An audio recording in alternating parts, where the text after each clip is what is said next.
Salut tout le monde, voilà la suite de notre vidéo Pôle emploi où je vous explique comment naviguer sur votre espace perso. Alors, une fois sur notre profil, on passe directement à ma recherche d'offres. Si vous allez sur la recherche d'offres, les offres à l'international, en contrat d'alternance ou de ma région, on cible sa demande dans sa recherche d'emploi. Ce sont ces pages qui s'afficheront. Il vous est possible également d'affiner votre recherche, d'être plus précis, en cochant une ou plusieurs cases juste à gauche. Des offres s'affichent, cliquez dessus pour avoir plus de détails. Si vous voulez répondre à une proposition d'emploi, les coordonnées de l'employeur seront à droite de l'offre. Il vous est possible de postuler par mail ou courrier postal, sinon par téléphone ou alors à partir de votre espace pro en saisissant le numéro d'offre et en choisissant un CV. Vous pouvez attendre avant de postuler et cliquer sur l'étoile pour ajouter l'offre à votre sélection. Vous pouvez aussi sauvegarder votre recherche et demander à recevoir des mails pour de nouvelles offres. Au-dessus, dans la barre rouge, vous retrouverez votre sélection d'offres et vos recherches enregistrées. Enfin, en cliquant sur l'information du marché du travail, vous pourrez en savoir plus sur le métier ou secteur d'activité recherché, mais aussi sur votre région, comme par exemple le nombre de demandeurs d'emploi et d'offres, la description du métier, etc. Vraiment, vous aurez une information complète. Allez, on passe à mes candidatures, CV et propositions. Dans mes CV, vous allez devoir créer votre CV Pôle emploi et le compléter à 100%. Le titre, c'est le métier que vous voulez faire et l'accroche qui est facultative, c'est votre personnalité. Vous parlez un peu de vous, en mettant que vous êtes dynamique, sociable ou que vous aimez travailler en équipe par exemple. Comme les coordonnées sont déjà ajoutées, on passe directement à l'expérience pro. Vous ajoutez vos stages ou emplois effectués, toujours du plus récent au plus ancien.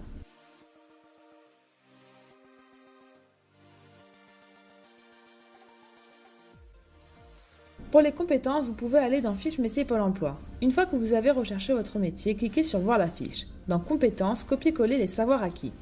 Sinon, vous pouvez directement mettre vos compétences si vous connaissez les termes exacts. Pensez à cocher une ou plusieurs étoiles pour donner votre niveau de compétence. Dans Formation, vous faites comme pour les expériences pro, en commençant toujours du plus récent au plus ancien. Ensuite, vous mettez les langues parlées en cochant une ou plusieurs étoiles pour préciser le niveau. D'ailleurs, vous pouvez rajouter une description. Si vous avez mis l'anglais comme langue et que vous êtes parti 2 mois en Angleterre, c'est bien de le préciser. Vous mettez aussi les permis obtenus.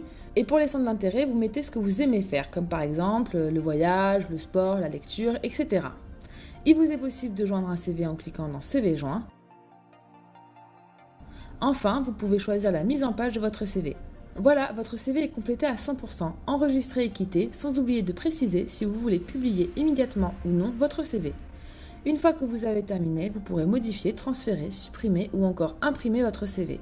Dans mes propositions, télécandidature ou candidature, vous retrouverez les réponses des employeurs, les candidatures effectuées, les formulaires à remplir, etc.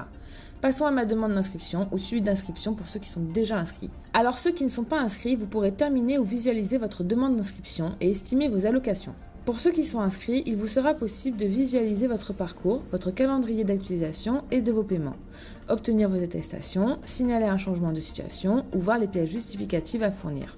Maintenant, on passe à mes échanges avec Pôle emploi. Pour ceux qui ne sont pas inscrits, vous accéderez seulement à vos coordonnées. Pour ceux qui sont inscrits, vous trouverez vos coordonnées, les courriers reçus, votre agenda avec par exemple les rendez-vous Pôle emploi. D'ailleurs, il vous est possible d'annuler un rendez-vous sur l'agenda, mais pensez à donner un justificatif en passant par envoyer des documents.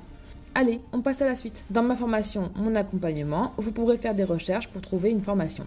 Pour ceux qui sont inscrits, vous trouverez en plus vos demandes de financement, vos suivis formation et accompagnement. On passe aux paramètres. Vous pouvez modifier votre mot de passe ou gérer le partage de vos données. Pour ceux qui ne sont pas encore inscrits, vous pourrez aussi supprimer votre compte. Alors là, ça concerne seulement ceux qui sont inscrits. Vous avez 2 onglets supplémentaires. Le premier concerne vos allocations, où vous retrouverez vos paiements et remboursements, vos demandes d'allocation, attestations, etc. Le second concerne les aides. Vous pouvez visualiser toutes les aides dont vous avez bénéficié. Allez, on arrive bientôt à la fin de cette vidéo. On retourne sur l'accueil de notre espace perso. Pour vous déconnecter de Pôle emploi, cliquez sur votre nom en haut à droite, puis ensuite sur Me déconnecter. Pour votre actualisation, vous pouvez y accéder sur la page d'accueil Pôle emploi. Surtout, pensez à vous actualiser.